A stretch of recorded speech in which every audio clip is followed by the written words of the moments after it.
Pano, I have been looking forward to talking to you for close to a year. It's a real pleasure for me to get some of your very valuable time. Welcome to the show, man. It's great to meet you and welcome on. Great to meet you. I'm really looking forward to this conversation. Likewise.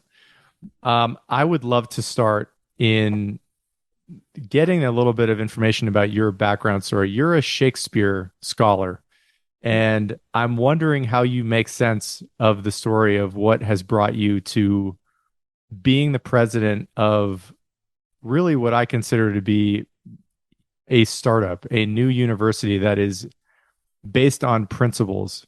I'm sure if I were to talk to you 10, 15 years ago, you probably couldn't have foreseen the path to where you are now. But how do you make sense of that story, roughly speaking, for yourself? How did you end up in this position? If you had talked to me 2 years ago, I wouldn't have said about 10, 15 years ago. I'm trying to, in my mind, connect being a Shakespearean scholar with the third endeavor. See if I could spin something out of that. But I probably could. I'll start with this. Um, you know, People think of Shakespeare and shows Shakespearean drama as a kind of institution, like something that's sort of always been there and has always been important and sort of central to the culture. But when Shakespeare was actually Shakespeare, when he was living, he had a startup company. Mm, It was called the Lord Chamberlain's Men, mm, and they were a scrappy group of actors that got together and they became successful and they built a theater and then they built a second theater and established over time what would become this thing that we think of as capital S Shakespeare. And I think that in some sense, when you're starting an institution like we are, and you're kind of living in that moment, you are just kind of trying to get wins day to day, trying to do the right thing and mm. hoping that you're moving in the right direction and hoping that the things that are guiding you are the right things and looking for that North Star to move towards. And so for us, it feels very alive, and it feels very much like a um, rapidly moving, like organic process that we're going through starting university. And I think that's probably what it felt like to be Shakespeare at the time. Yeah. Yeah. I know before this position, you had also been a college president at St. John's, I think in Annapolis. And when someone asks you what it was about the University of Austin that was appealing enough for you or important enough maybe for you to make this kind of a leap, how do you answer that question? What was it about UATX that you thought maybe they were really hitting on something that mattered? Yeah, it's a leap is the way to think about it because I love St. John's College. I think it's a great institution. I think it's, one of the finest undergraduate educations that you could receive, and it has a wonderful MA program. It's very distinctive. It does all the sorts of things that I think should be happening at universities and colleges. Focus on great ideas, on conversation. There's a great open-minded culture there. So I never felt like I was leaving St. John's to leave St. John's.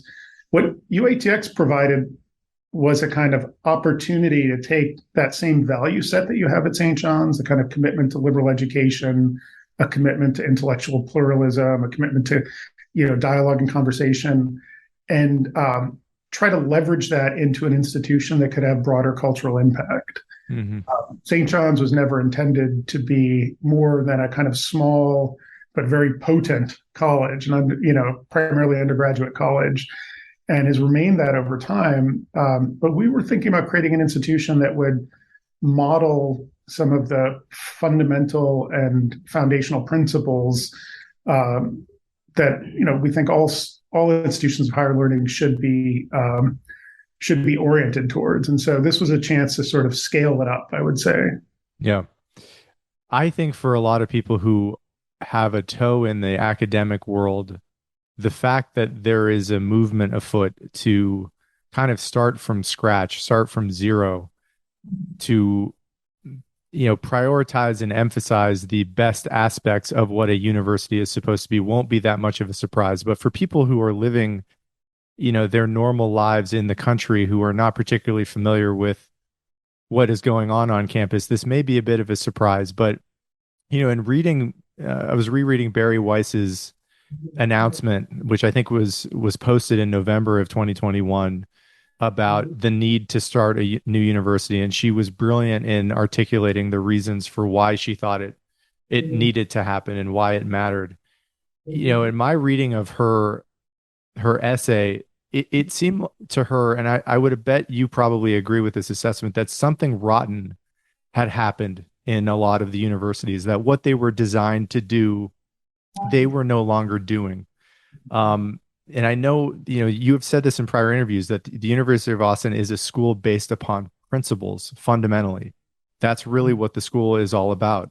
What were the principles? What are the principles in modern colleges that you feel like are not being upheld to the level that need them, that they need to be? This is another something I've heard you say, that universities are the beating heart of a free society. Mm. That's what they are. What has happened to modern universities in your judgment? Well, I think we need to start with the question, why do we call higher education higher education? Like, it's an interesting term, isn't it? We don't call it Yeah. sort of, the final stage of education. We call it higher education, as if we're reaching for something higher than we've reached for up to that point in our education. And I think what distinguishes higher education, what distinguishes universities, is that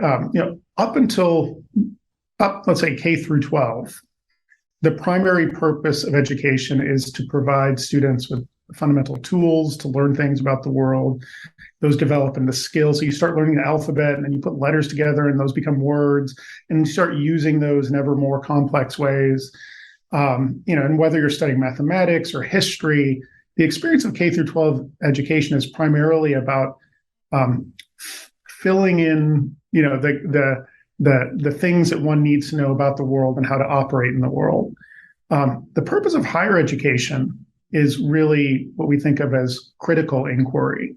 In other words, turning knowledge back on itself to question those things which form the education that we have at the K through 12 level. So, when you're studying history, for example, in high school, you have a textbook and you have ideas presented to you, and you're sort of asked to think about these things in maybe complex ways and that.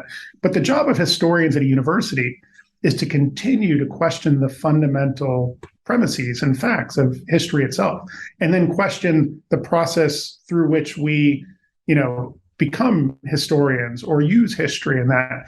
So it's sort of taking thinking and turning it back upon itself. That's what critical thinking is.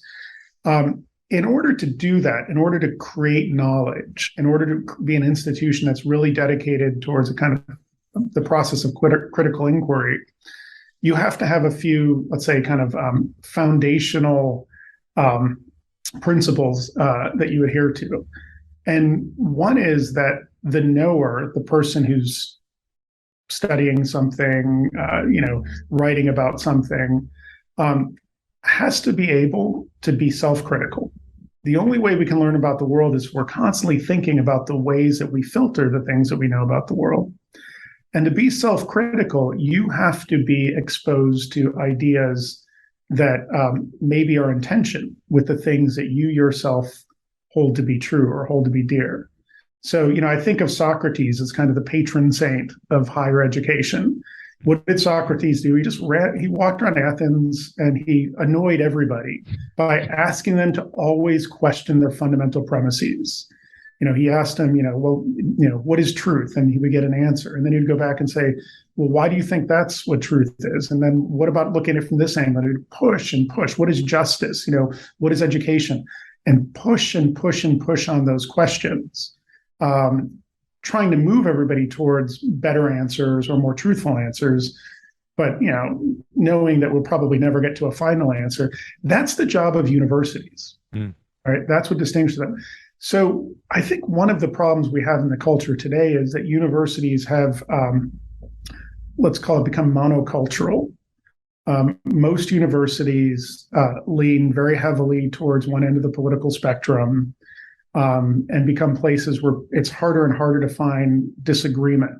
I don't think there's anything nefarious about this. I don't think it's, I don't think there's some sort of conspiracy by the left to capture institutions. I think it's just things have iterated in one direction in most institutions. And it's created a kind of, I would call a vacuum, where the ability to question fundamental premises is not front and center. Mm. And then we have this response from people who look at, they say, well, the left dominates universities. We need to create universities on the right. Well, to me, that's repeating the same category, Yeah. right? If the problem is a kind of monoculture, an inability to see things from outside one's own perspective or in complex ways, the solution isn't just to create something on the other side of an imagined political divide. So what we're really trying to do is reintroduce in the universities the spirit of critical inquiry. And to do that, you have to have an unfettered commitment to intellectual pluralism, to the civil discourse that allows us to disagree in productive ways, and to have just an unbridled passion for truth, even if that truth is unsettling. Yeah. I've heard you say this in prior interviews too, that, it isn't that the University of Austin is committed to the pursuit of truth. It's committed to the fearless pursuit of truth. That is really what the spirit of the school is trying to embody. Yeah. You just go ahead. No, I was going to say, if you're actually pursuing truth in an authentic way, it's kind of scary. So fearless. I mean, when we say fearless, that's aspirational, right? We want to pursue truth no matter where it might take us. Not that we have some sort of superabundance of courage, but that we recognize that actually pursuing truth it's dangerous, it's unsettling and difficult, and so we're trying to cultivate courage in the face of that pursuit. Yeah.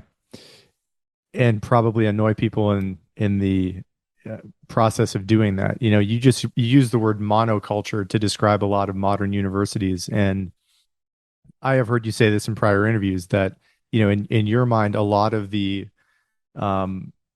polarization in the country, if I'm remembering your words correctly, you attribute directly to that kind of monoculture. Now, I don't know if you still agree with that assessment or if I'm kind of misquoting you there, but if that is generally your view, what is it about?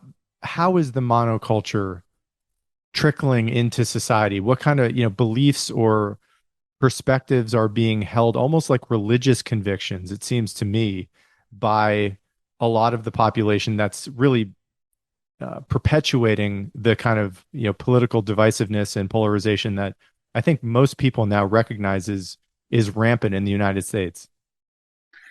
I guess the way that I would think about this is that for us to truly understand the world we live in, and then to best understand the world we live in, and to make the best possible decisions and choices that we can make, because we're creatures with agency, we have to make up our mind about things and take action.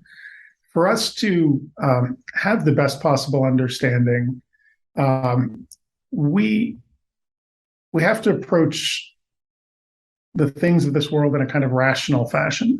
And I don't mean that there aren't things like emotions and experience and all that. That's all very, very important and critical and shape who we are. What I mean by rational is that we exchange ideas in a way that is evidence-based. And so, whatever it is that you might think, I need to listen to, and you need to provide evidence, and I do the same thing. And in having this kind of exchange of ideas, this thing we call dialogue, right? Dialogue just means two creatures of logos, two rational creatures exchanging something via logos. So as we exchange, we actually come to understand ourselves and the world better. And to do that, we have to be willing to put aside things like politics, because politics are about power. So if you and I are having a conversation and everything is political, that means one of us is going to be dominant and one's going to be submissive in the end. Somebody's going to win. Yeah. Right? But if we put aside politics and we kind of just, can start to think about things that are more important, bigger human questions, things that are more central to who we are, and have a kind of honest conversation with each other, we're going to learn things from each other. And, 1 + 1 is going to add up to more than 2. So part of the problem we have today is the pervasiveness of politics, that politics, the kind of zero-sum game of a highly polarized world has become the dominant culture. Mm. And so finding ways to transcend that, to push past this kind of binary, this political binary, is not only critically important, it is, I think, the responsibility of universities. Yeah. So I think if universities aren't actively trying to supersede the limitations we have in our kind of quotidian culture, the politics and that, if we're actively trying to be above and beyond that, if we're sort of stuck in the weeds, there's no other institution that we have that will pull us out of this mess. Yeah. And so I think universities are responsible for the polarization today, particularly in that universities have a responsibility to be striving for something better and striving for something higher. Yeah. I want to read out. I said this earlier that, the University of Austin is a university that is attempting to be a school based upon principles. I'd like to read those out. And this is directly from the university website. And this is again the principles. Universities devoted to the unfettered pursuit of truth are the cornerstones of a free and flourishing democratic society. For universities to serve their purpose, they must be fully committed to freedom of inquiry, freedom of conscience, and civil discourse. In order to maintain these principles, UATX will be fiercely independent, financially independent, intellectually, and politically. What makes UATX different?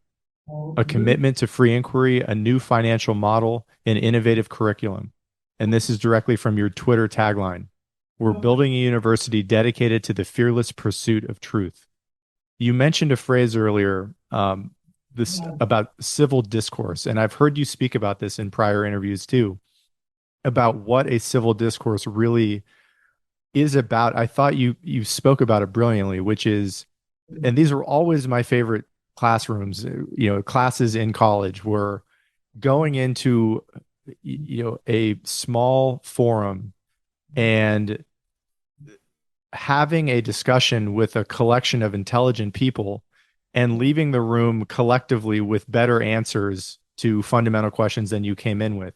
If you could, I'd love for you to paint that picture of what civil discourse to you really is about and how you envision it being implemented at the University of Austin. Yeah. So, too often we use the phrase civil discourse as if it means two people with, opposing ideas coming together, expressing their ideas and not killing each other. Civility, right? Like, we can, and that's not really what civil discourse is. I mean, it's a good thing if that happens, right?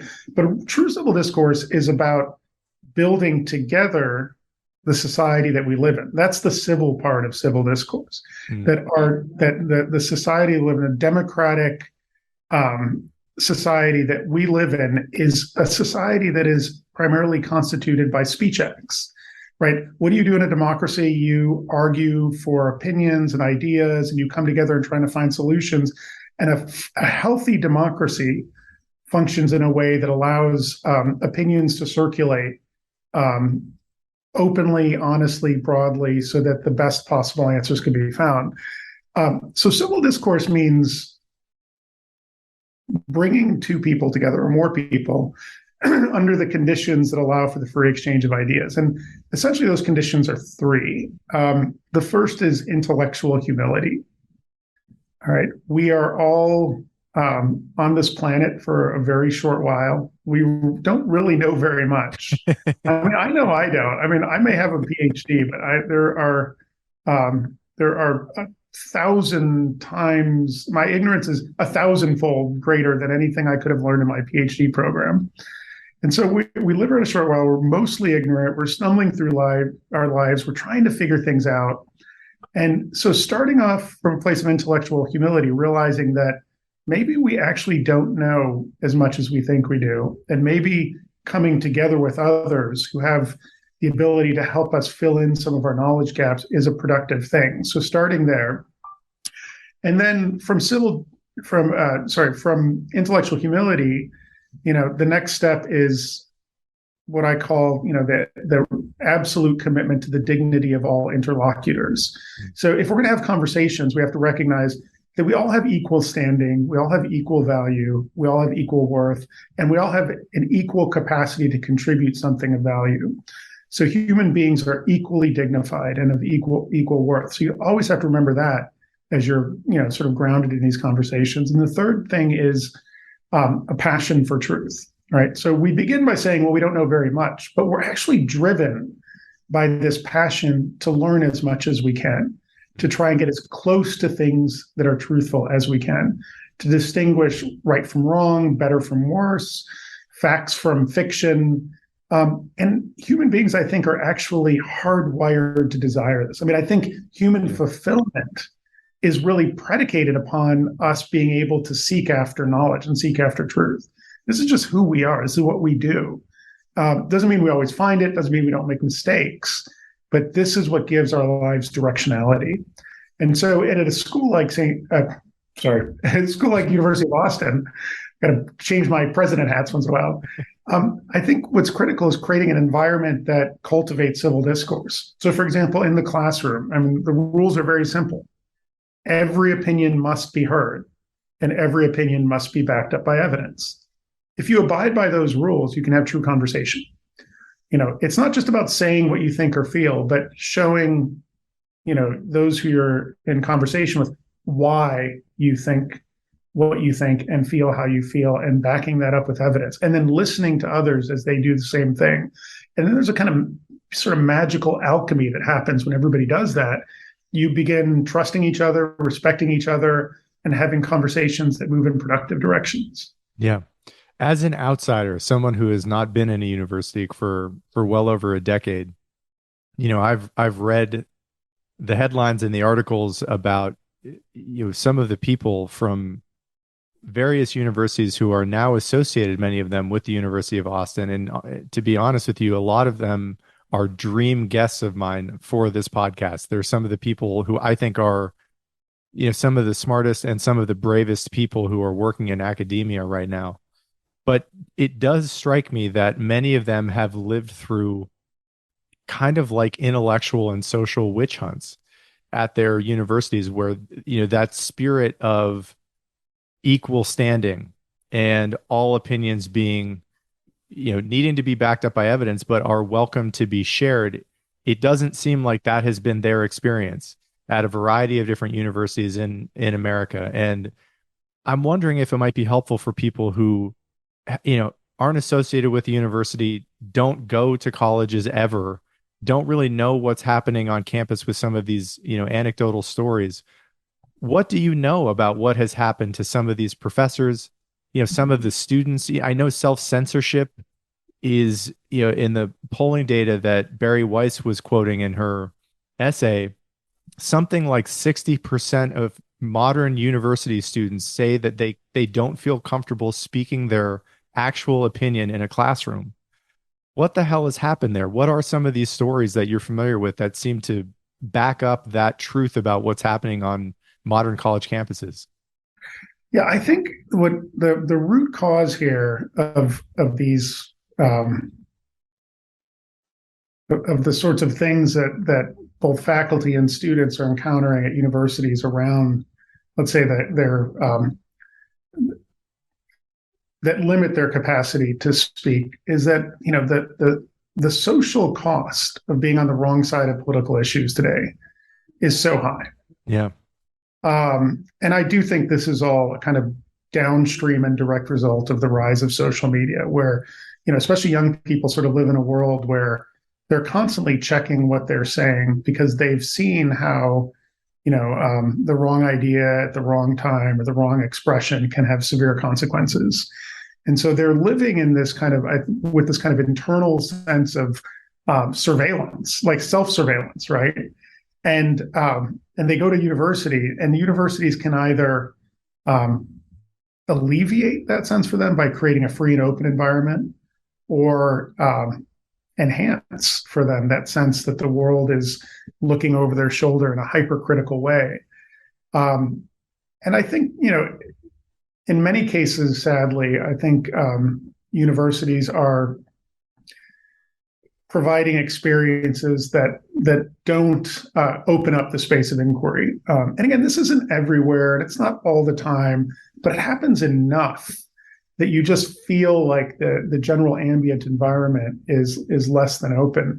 I mean, I'll give a couple of examples. We have a young woman who is working for us now, who's a relatively recent graduate of the top university, and she shared with us at a meeting. We have these sort of weekly meetings where the entire staff, we all get together and we read books together, and we're reading a book now called Liberal Education and Free Speech by a guy named Donald Downs. We're reading it a few chapters. We're just talking about it. It's a group so that we can focus our discussions. And so during the last discussion, she shared with us that as a student during COVID, the classes were all online, and one of the political science classes, a professor came in and said, I don't remember the context, but said something like, anybody who voted for Donald Trump is a racist. And stop. And so this young woman, who I don't know if she voted for Donald Trump or not, but felt like that's something that you can't just declare and not push back on, pushed back and said, well, I don't know about that. Here are some other ways to think about that. And is everybody really racist? That? And the professor got in a really heated argument with her about this. But what was most interesting is that during this conversation, because they were on Zoom, she was receiving private messages through chat from, she said about half the class, who kept saying like, well, argue this and say that. And I wish I could speak out loud, but I don't, in other words, half the class there wanted to become part of that conversation, but felt like if they said something publicly that went counter to the professor's case, that they would be ostracized. And it wasn't so much that they were worried about the professor and their grades. They were also worried about the other students in the class. Like they might be outed as, somebody who has unsavory political opinions. And so just thinking about that dynamic, that for every student who maybe has courage to speak up and push back against received opinions, there are tenfold the number of students who are holding back because of the social consequences. And faculty too, I think, experiences as well. You watch a single member of a faculty at your own institution or another institution pay the price for being heterodox or pushing against received ideas. And it really has a kind of deadening effect, both on how you teach and what kind of scholarship you do. And there's enough of this going around that I think that effect is pervasive.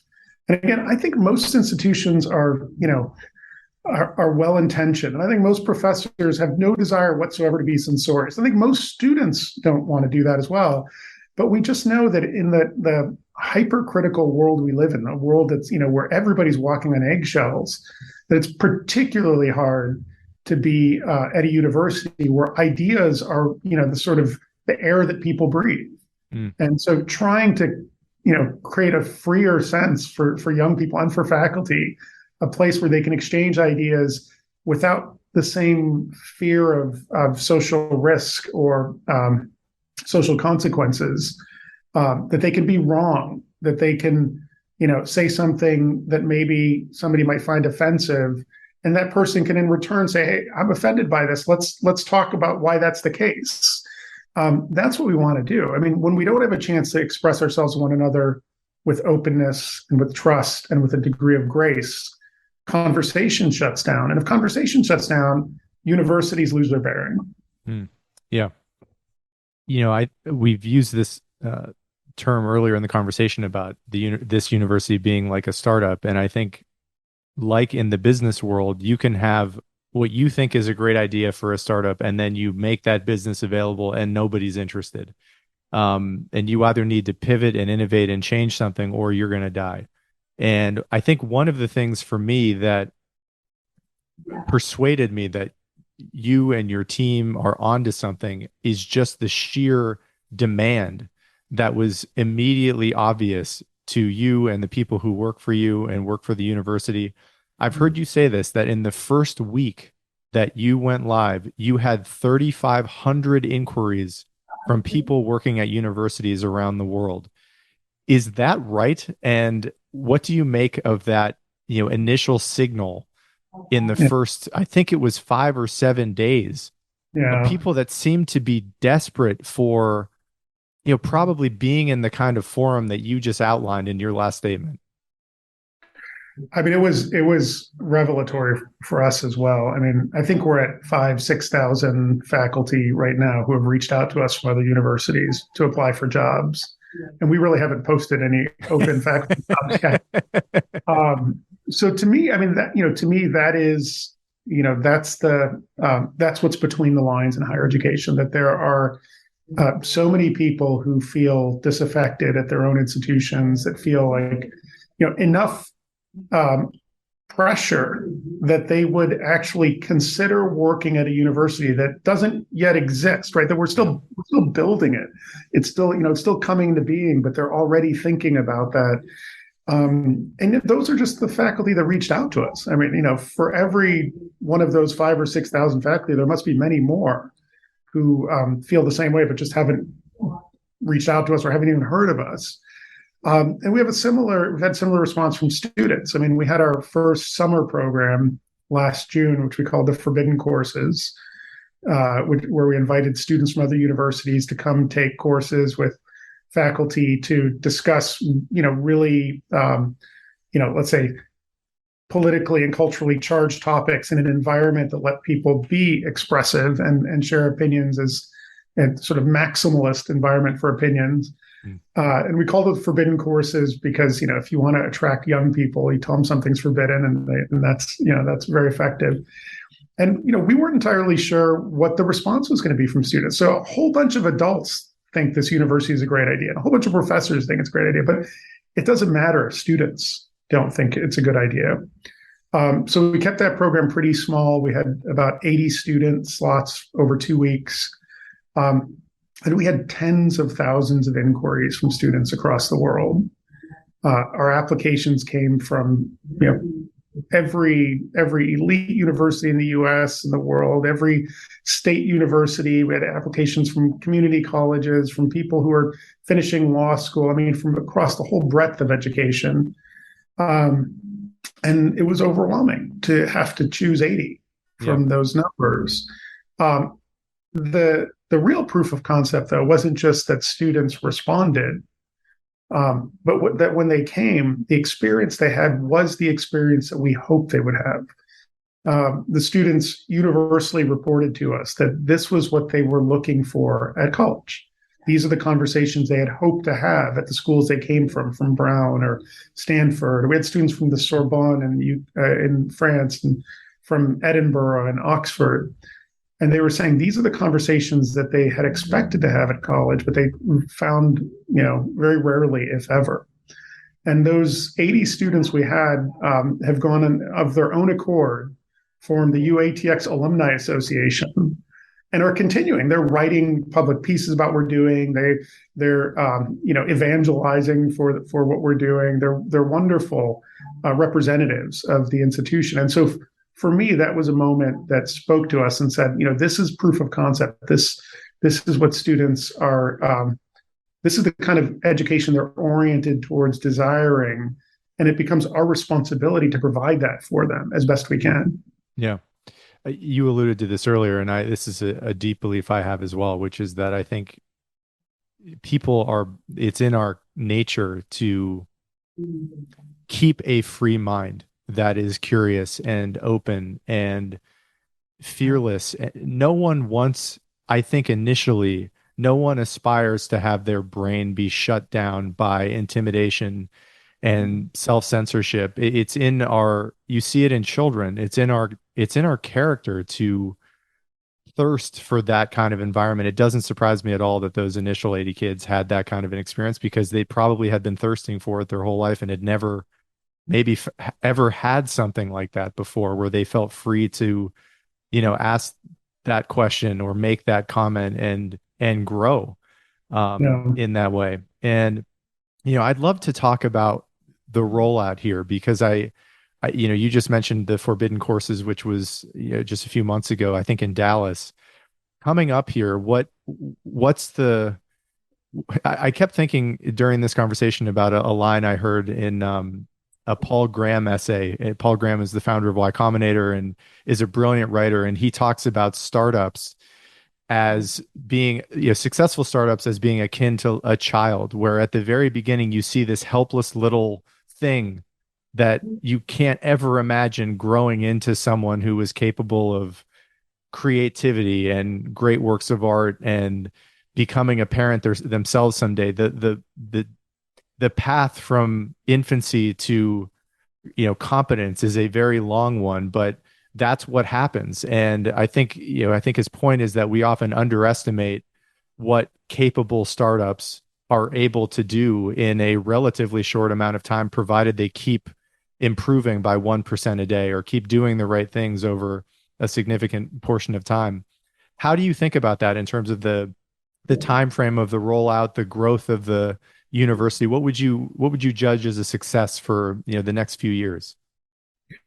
Well, we really believe that there's a sense of urgency around this project. That if we were to take 10 years to develop the university and sort of roll it out, that we wouldn't be playing the kind of role we want to play in terms of creating an institution that can model free inquiry and civil discourse at a time where we really need that modeled. So we have a very compressed timeline. Our goal is to bring our first freshman in 2 years' time. Mm. And we've already begun the process of accreditation. We're building our financial model. We're hiring staff, and we're recruiting faculty, and we're raising money, and we're getting ready to build a campus. And so all of these balls are in the air at the same time. And so for me, I should say, the timeline seems less linear and more about juggling the plates while you're riding the unicycle, on the tightrope across the pit filled with alligators, and just trying to make it to the other side. And so there's just so much going on. But on every front, everything is proceeding even more rapidly and more robustly than we expected. So we have about 30 people building the university now. When we started this last July, I was employee number one, and my first job was to start building the team around that. We've got about 30 people. We have about another 3 or 4 dozen people who are serving us in advisory roles. We have we've raised more money than we had anticipated raising by this point, and that's keeps getting better, and the money keeps coming in, and more gratifying gifts. We built our curriculum in a record sort of period of time. I mean, because we're on this kind of tight schedule with accreditation, that we all hunkered down, and it was like finals week every single week for the 6 months, where we're just ironing out the curriculum and putting together the faculty handbook and working on policies and all that. And the team was just here all the time doing that. And so in a sense, that's often how startups feel, right? Where you're sort of sleeping under your desk at night, and you have these goals, and that's what we've been doing. And we're pushing ourselves not because, most startups are trying to make money. Let's be honest. Most are for-profit business. And so they realize that there's a kind of time frame. There's an investment that comes in, there's some seed money, and they have to show progress for their investors over time. We don't have investors. We're not trying to make money. For us, the profit is something, inchoate, less tangible. The profit is doing what we think we should be doing in the world at this moment in time. And every step we take in that direction, it just feels like the pieces are sort of consolidating and coming together. It's a great feeling. We have challenges. It's a lot of work to build a university. It's a lot of work, but things just feel right. They feel like they're going in the right direction at the right pace. Yeah. Another component to this, and I heard you say this in a prior interview about your own upbringing, that I think when you were a kid, you worked in a Greek restaurant, and a statistic that Barry Weiss has noted, and I think you probably are familiar with, it's something like 4 out of every 10 incoming college freshmen do not graduate from university. So 40% of people who are beginning their journey in higher education end up not getting their degree and are often tens or hundreds of thousands of dollars in debt.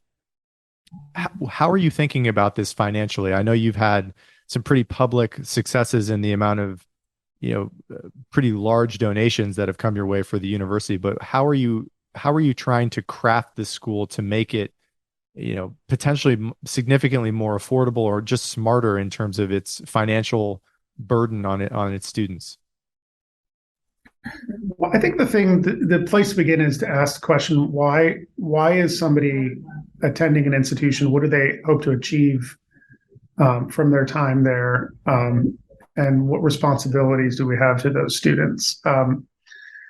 The marketplace for colleges and universities, who are all competing for students, is extremely, extremely savage.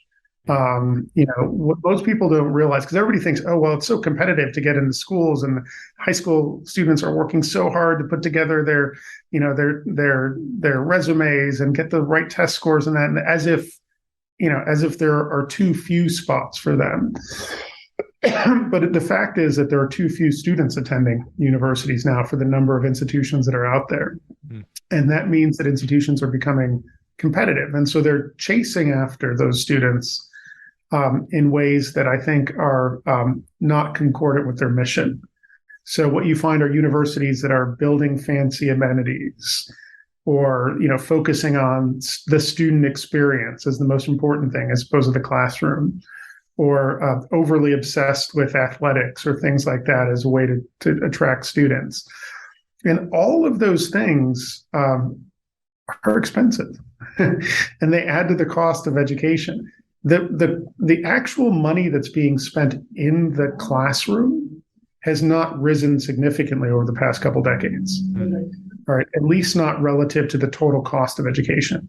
So if you look at the amount of money spent per student on academically related things, it's relatively flat. But if you look at what's happened with tuition over time, it's gone up exponentially. So that gap between the cost and the cost of education, what happens in the classroom, is growing wider and wider over time. So what we're trying to do is just say, look, kids are here to learn. Our job is to build and strengthen their minds and to give them the kind of experience and skills that's going to aim them in the right direction for the rest of their lives. All right. We believe that the primary purpose of higher education is human flourishing, and that it's a job of a university not to prepare you for your first employment, but to teach you the fundamentals of human flourishing, to allow you to be capable of seeking what's best for you over the course of your life, which includes getting a job. It includes professions, but isn't limited to that. Mm. So for us, we're focusing, I would say, almost exclusively on the academic side of the ledger. We won't have athletics. We're not going to have fancy facilities. We're not going to have sushi bars and the proverbial climbing wall and all that. We're not going to do any of that. We're going to pay professors really well so that we get the best possible professors. And we're going to keep tuition as low as we can keep it. And, we'll have a vibrant social life. I mean, students find a way to have vibrant social lives. I mean, there'll be, all the kind of extracurriculars that support academic growth, like, arts and theater clubs, or, intramural sports, or that kind of things that are student driven. But we want to keep the financial model as lean as possible, because ultimately the cost for that expansion of services is borne by the students. Yeah. And that's, I think, where the burden becomes too burdensome. They think they want it. They go tour the colleges and they're like, well, every college has a sky high price, so I might as well take the one with the fanciest dorm, or I might take the one that has the great workout facilities. But we don't have to be part of that war of attrition. We don't have to escalate amenities. We have to show that the universities can be as effective, if not better, if they focus primarily on academics. Yeah. And from your vantage point, and I know, this is still new for you. You haven't been at this all that long, but from what, you have learned in the year or two you've been in your position, what do you need? What are the most important things at this point that, somebody listening to this who is particularly talented or capable or has, means, What do you need in your judgment to really scale this to make this successful? Yeah, I think, I mean, beyond obviously the resources that you need to start a university are massive and intimidating, hundreds of millions of dollars. But we're working on that. Like that's coming together and we're always gratified by people who want to support what we're doing through gifts and philanthropy. But I think there maybe are even more essential needs. The first thing we need is uh, we need to be able to communicate as clearly and effectively to the world the urgency of the mission that we're on. And that's why I'm so glad to do podcasts like this and get a chance to talk about the university. We're making the case for the kind of institution we're trying to build. And we're doing this in a way that hopefully will stimulate not only students to come, to this community, faculty to join us, but for everybody just to think about, higher education and the importance of higher education and the principles that should drive higher education. We want to generate that kind of conversation. That's very important to us. We need ideas, right? As you're building a university and you're thinking about every single element from the ground up, we have ideas, but we love those who challenge the ideas we have, who push back against things, who give us, a different set of ideas to think about. And so we're constantly seeking out interlocutors. We're constantly seeking out those who have experience in higher ed or experience in the business world and asking them to stress test what it is that we're proposing. I had an amazing conversation recently with a fellow who is a supporter of ours, but who just wanted to talk about, he was really, really thinking deeply about, how we provide this kind of education in the most accessible way for all students. How do we make sure that every single student who desires this kind of education will have access to it? Mm-hmm. And he and I sat for 3 or 4 hours, and we were thinking deeply about, how do we reach students who may not quite understand the value of this kind of education? How do we penetrate the noise that's out there in the media? How do we make students aware that financially we'll find any way we can to make this education accessible to them? Having these kind of conversations for us is really critical at the juncture that we're at, which is a founding moment. So for us, it's conversation partners, it's great ideas, it's getting the word out there and making sure that we are accurately representing what it is that we value and we hope to achieve. To me, that's the most important service right now that we're providing and that we need provided to us. Yeah. And not to be bleak, but if universities like yours, let's say hypothetically, this doesn't work, or you had never been persuaded to create this, and neither had Barry Weiss or anyone else. In many ways, it seems to me that our culture is downstream of what is going on campus, and so are our politics in many ways.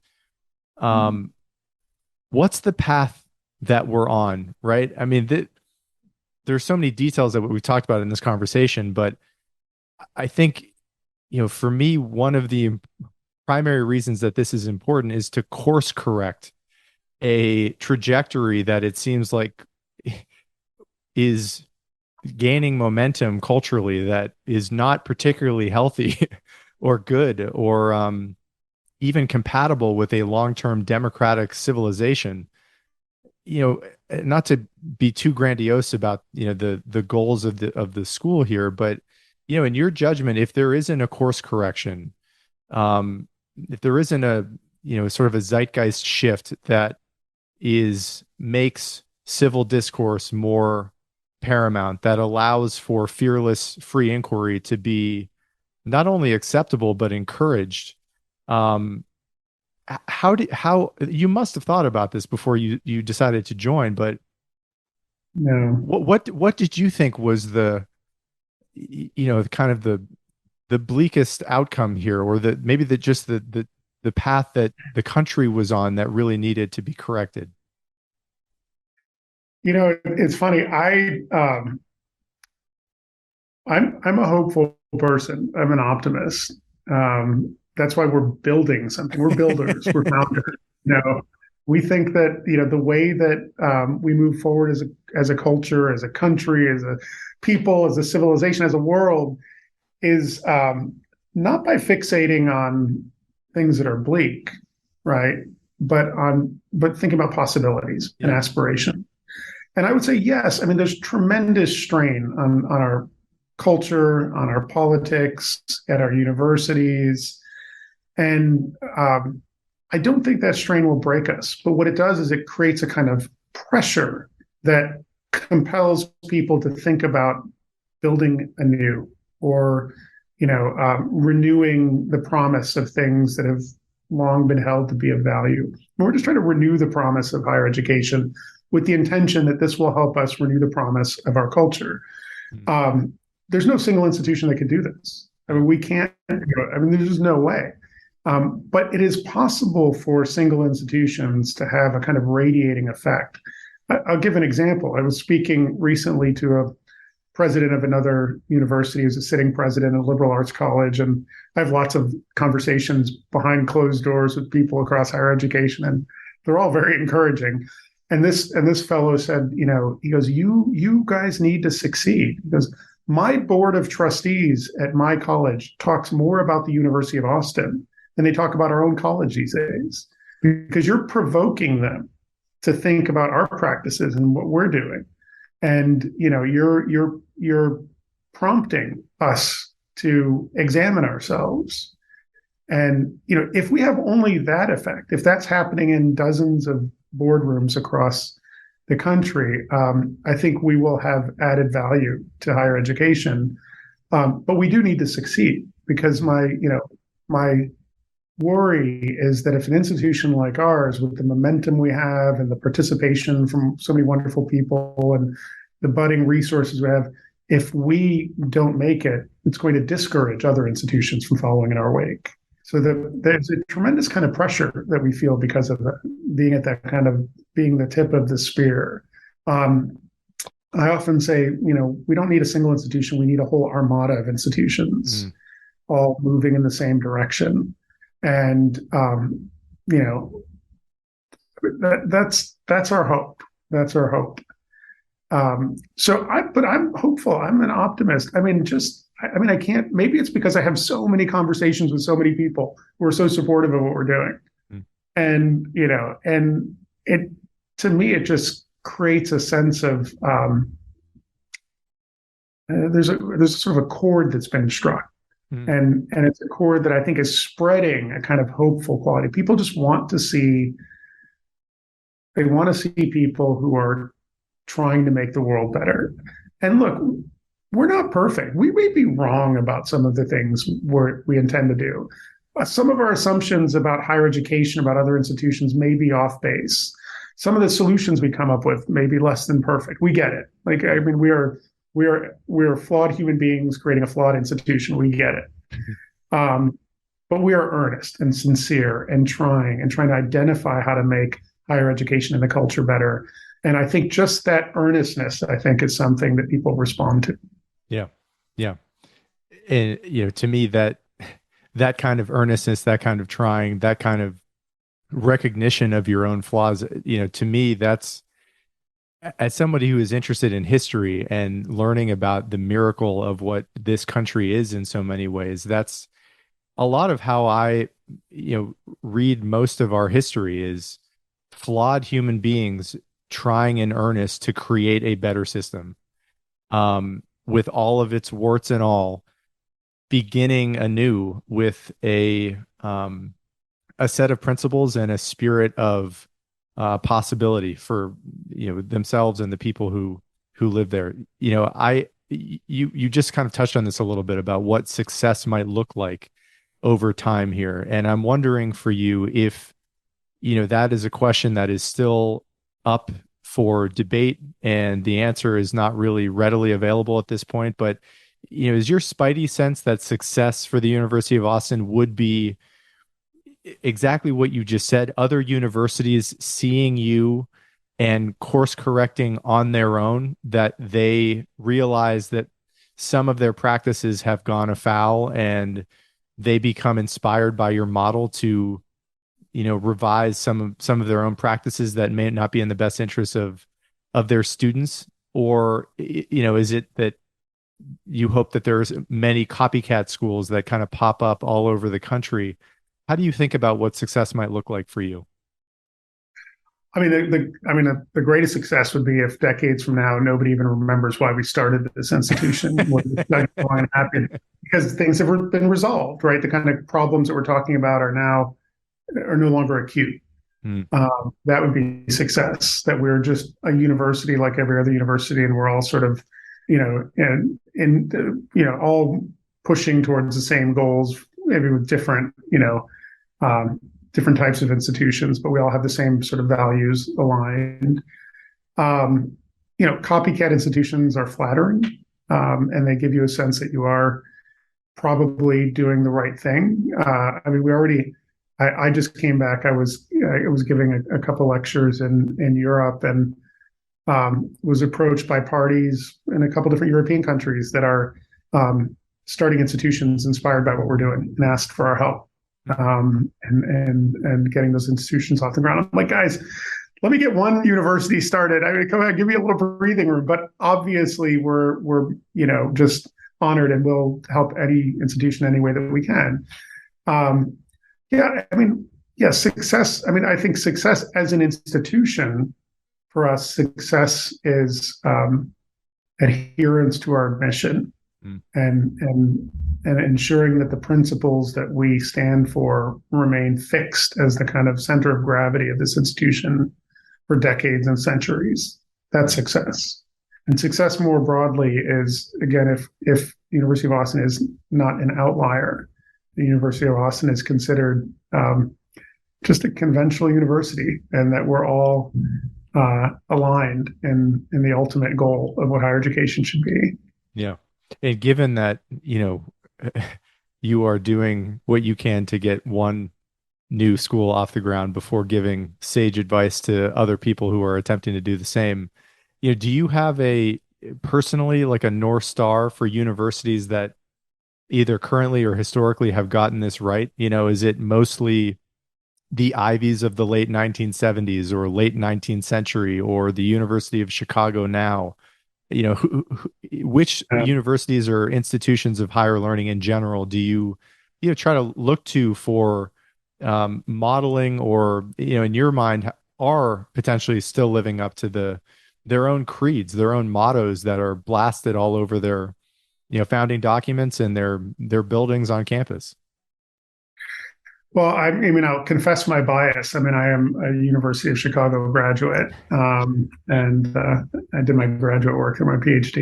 And University of Chicago has been purposeful about issues around academic freedom and open inquiry for decades, and recognized very early on that these principles had to be articulated and defended. So we have the Calvin Report, Chicago's statement of on freedom of speech and academic freedom. It's an institution that is self-aware and aware of the threats to academic freedom and other issues, so that they've been able to put safeguards up that protect these principles, not perfectly. University of Chicago, like every other institution, is subject to the same kind of turbulence that we find in a culture at large. And it's a place that realizes its principles imperfectly, but I think you could say that of any institution. I would say that St. John's, where I was, is another institution I think is admirably committed to the life of the mind and openness, and is politically ecumenical. Like the faculty, I don't even know what the politics of most members of the faculty are, because that's not the purpose of being there. Yeah. And students as well. Again, St. John's isn't immune to the turbulence, but places like University of Chicago and St. John's have been so committed to their principles for so long that they have the resilience to kind of push through this turbulence and to come out the other end whole. So those are schools that I admire, and the DNA of those places, I think, is in the DNA of this institution as well. we were talking a little bit before we started recording about, where you are now and where I've spent the last 4 years of my life and where I almost certainly will be returning to this winter, which is Austin, Texas. And I'd love to talk about that city a little bit and the thought that went into the decision to both name the school the University of Austin and to place, what will be a physical structure or various structures in that town. I know one of the observations that has stuck with me, and I'm somebody who spent almost 10 years in San Francisco, that a primary difference between a place like San Francisco and a place like Austin is that Austin is like a blueberry in a red sea. And there is tolerating a moderating effect, perhaps, that happens when you are a blue city surrounded by mostly red, and that the intolerance and the lack of dialogue, perhaps, that can happen in places like California, which are overwhelmingly a one-party state, versus a place like Austin. I think, just as someone who has lived in both places, um, there's a richness and a component to that I think, as just a person living there, I have really appreciated, that has made life just more interesting, and that you don't necessarily know what someone's views are before you actually ask them. What to you were the primary reasons that Austin was the place to put this school? What is it about the city and its location in the country? Why Austin in general for this new university? I mean, part of the reason is what you articulated. I mean, I think it's true that Austin is a place where people of different political persuasions, belief backgrounds, experiences are in constant circulation. I mean, it's a relatively small city in a Yeah. huge state, and you're going to meet all different sorts of people when you go to the grocery store, or you go to the cafe or that, and that breeds a kind of tolerance and acceptance, and it's a kind of easygoing tolerance here. I mean, I don't find people sort of militantly holding their views on either side or any side of the political fence. I think it's a culture that has developed over time. This is a place that values maybe freedom in ways that freedom, both as identified by those on the left and those on the right, Mhm. in ways that maybe we may have lost sight of in other locales. Mhm. And so, I think that prioritizing of the freedom to live as one's conscience directs one is thick here in the atmosphere. So that also creates an atmosphere that is less quick to judge others, and actually really curious about difference. I mean, since I've been here, you go to places, on the one night you can go to like a honky tonk, like the Broken Spoke, and it's unbelievable. It's like like you feel like you're in a movie set, like people in cowboy boots and hats, and doing the two step and all that. And then the next night you go a couple of blocks down, and it's some like alternative, cutting edge band, and yet what you'll see is the crowds often toggle between those places. Yeah. People go to both. Yeah. It was really interesting. I think music is a unifying force here. Another reason we're in Austin is Austin is simply, I think, the most dynamic city in the country right now, with all of the entrepreneurs who are moving here, the businesses that are starting here, the businesses that are moving here. They're moving here because of this sense of freedom, that there's a lot of latitude, that you can pursue things towards a greater good, on your own terms, and that there's very little that'll sort of stand in your way. And that really creates a fertile environment for things being, created, and for innovation, and for startups and that. And as a startup university, that's an environment for us to be in. It's also a place where our students want to be and where opportunities are.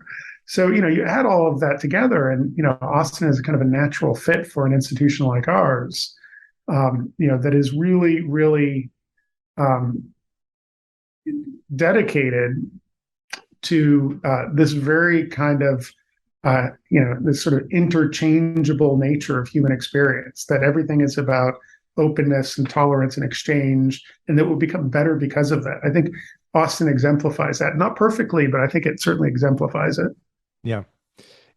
We've talked during this conversation about just the overwhelming demand that you have received already from both, potential faculty or current faculty at other universities and for, students or potential students that want to get involved in some way.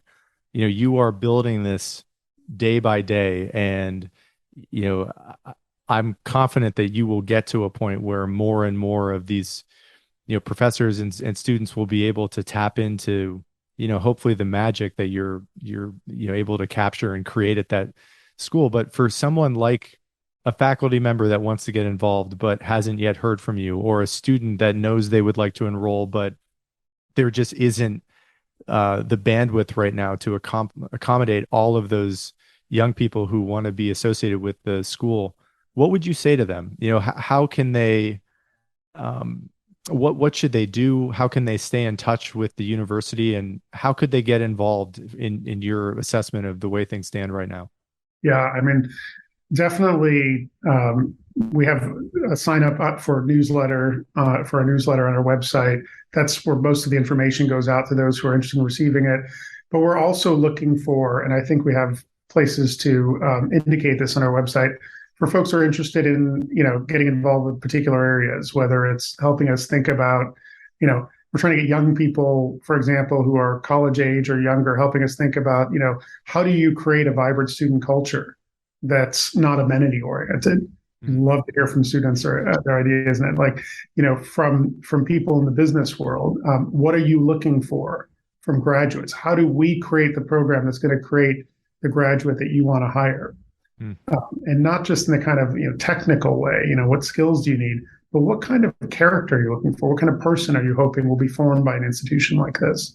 And so, I think there's lots of opportunity for people outside the institution to get involved in those conversations. We also do, over the course of the next year or two, we are planning on putting out a lot more content that's related to the things that we value. We're working on some sort of masterclass style lecture series from faculty who are, related to the project, and others. We've been thinking about some online programming, especially for high school kids, but maybe for the general public. Again, it is a bandwidth issue for us because, we're trying to, build a university at the same time, trying to build the meta university. All this other stuff around it sometimes can be intimidating. Yeah. But for the reasons you said, I mean, there are so many people who are just sort of waiting for us to give them an opportunity to join us in this project. And so we're trying to be as responsive to that as possible. So I think as we move forward with every step, as our team continues to grow, as we get our feet more solidly on the ground with things like our curriculum and accreditation and that, and that gives us more and more space to expand the project outwards. And we're a little bit. I'm personally of two minds about scaling. I mean, I really believe that the truest form of education is something that happens in person. Yeah. Especially for undergraduates, the kind of formative experience you have for in-person education and the community around that, I don't think it can be replaced. But on the other hand, there are lots of people out there who are interested in learning a lot of things. And if we could reach them through online lectures or otherwise, I think that is a worthy pursuit. So, we're working on all fronts right now. Yeah. And I know we've talked about the breaking ground and building an actual school. And we've talked a little bit about the timeline of what, some of your goals are for the institution itself. But in terms of physical structures, you just said this, and I totally agree that the best kind of learning happens in person, face to face with a professor. What's the time frame looking like on that, where you actually have physical buildings that are enduring, that are a part of the University of Austin? I know you said, I think in 2 years, you're hoping to have the first, inaugural class. Is that when you hope these buildings will be ready for students to be, learning in and potentially living on campus as well? I mean, I would love it if we're able to at least put up the first phase of the campus in time for those first students 2 years is a pretty tight time frame in the world Yeah. we live in today. You know, especially for massive building projects. So, we're working on sort of designing, developing, building the campus. That's an ongoing thing for us. We will have an in-person campus ready for students when they come, or even if it's a transitional campus. So we're looking at, places that we may use for the first couple of years of operation while we're building out the larger campus. So we are committed to being in person and being in Austin. So we'll have those things. Whether or not we begin on day one on the permanent campus, or we're still, they're still developing that. There's construction going on. It's a little early to tell. I mean, I think we've all learned, right now that building things takes a long time. Supplies, supply chains, contractors. The whole process is really much more kind of cumbersome and extended than it has been traditionally. So we want to be realistic about that. But when we bring our freshmen in, we're going to be in person, sitting around seminar tables with real professors and real conversations and a real community from day one. Yeah. I know we talked about, what interested faculty and interested students, how they can stay in touch and potentially get involved. What about, other skills that you need at this point, non-students, non-faculty, just kind of the nuts and bolts of getting a university off the ground? What kind of, people might you be looking to hire? What kind of skill sets might be really useful at this point? Any initial thoughts on what might be particularly helpful for you at this point? Well, what we're really gearing up for and looking for help with is, sort of the middle part of next year. So middle part of 2023 is when we're going to start recruiting the class for the following year. So folks who can help us design our sort of admissions outreach and help us think about our admissions process and how we're going to approach that, and how we're going to spread the word about the university and that kind of outreach. Generally communications. We have a great communications team, but we have so many projects on our plate. Like we're just saying, master classes and websites, and everything we do up until relatively recently, there was sort of one person doing everything. One guy working on comms and another person working on advancement, and now we sort of built the team out a little bit. But compared to most universities, I'll give you an example. We're trying to raise about $250 million in the next couple of years for the first part of our campaign, and we're doing great. Most schools have literally dozens of people working in advancement to raise that kind of money. Up until a few months ago, it was me and a guy named Chad. And now we have two or three other people on board who are helping us out, but still just a tiny, tight little team of people. To do something of that, to achieve something of that scale. And that's how, every aspect of the university, it's a tiny, tight team of people working on something that's really, really, substantial and challenging. But that's also been a strength for us, because that small group of people, we are so tightly bound together by the challenges and immensity of this project. We have such, I'm just absolutely blessed by the people who have committed their talents and their time and their lives to this project. And we're all sort of in this together. The esprit de corps of this institution is just really amazing. And I think that gives us a kind of energy that we might not have if we were a massive, sprawling organization. So I think that at this point in time, it's been kind of positive to be a tight team. But we do need to bring others on board who can help us build out and scale up as we go from being, a university that's becoming to a university that is. Yeah. Pano, this has been such an honor and a pleasure for me. And I really think you are honoring something beautiful about the human spirit and human inquiry that is worthy of the kind of, energy and effort and dedication that I know you and many of your coworkers are contributing to it. And I want to thank you for that. You do a few of these interviews every once in a while, and I know I've lobbed plenty of questions at you, and so have other interviewers who have talked to you. Are there any other questions or subjects or points about the school that you think you don't get a chance to address enough, or that you think are worth the public knowing about, that maybe we can just close the conversation with anything else that may come to mind that you'd like to share about this school or the initiative, or really anything that you think is worthy of a little bit of extra time here. You know what? I think what I'd point us towards is something that I was just working on this morning. We're doing a proposal for something we call the Polaris Center. And this will just give you a sense of, when you get to build a university from the ground up, and you could rethink every element, every aspect of the university and a student's experience. And what we think a lot about is how do we find a means for students not only to develop intellectually, to develop skills, but to kind of go through the process of discernment that will orient them towards a flourishing life. So what are they developing those skills for? What are they earning this degree to do?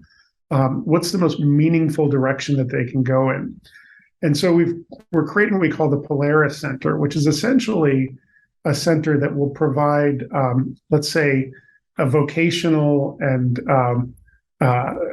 philosophical through line that begins when students, before they even arrive at the university, and carries through the entire 4 years of their experience, by providing opportunities for them to always be thinking about how their greatest talents meet the world's greatest needs.